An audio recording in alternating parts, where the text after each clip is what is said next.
Welcome to Lesson 3 of the online course on cultural property protection. This course was developed by UNESCO and the Peace Operations Training Institute. I'm Eric Klein, Senior Advisor at UNESCO, and I'll be accompanying you through this lesson. This lesson will focus on two specific subjects related to combat situations. First, the strict legal conditions under which cultural property may become a military objective and an object of attack. We'll discuss some good practices to avoid the targeting of cultural property in the first place.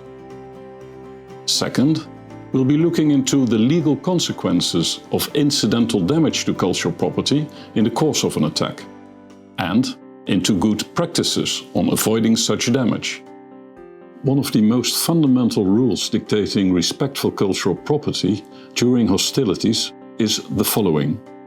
Participants of an armed conflict are prohibited from making cultural property the object of attack, unless the property constitutes at the time a military objective and there's no feasible alternative available for obtaining a similar military advantage.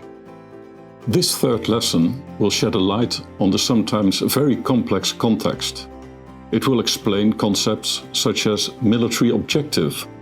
Also, it will tell you the rules and good practices for engagement with cultural property during the course of military operations. In the second part of this lesson, incidental damage will be explained. It's one of the main causes of the destruction of cultural property. International law prohibits launching an attack that may be expected to cause excessive incidental damage. Parties to a conflict shall take all feasible precautions in the choice of means and methods of attack to avoid or minimize incidental damage to cultural property. For instance, in case of a planned attack, a warning should be issued to the adversary, and cultural property considerations should be integrated into targeting decisions. Throughout this lesson, some historical examples will be given to you to assist you in understanding how the rules are to be applied. Now take a deep breath and enjoy your lesson.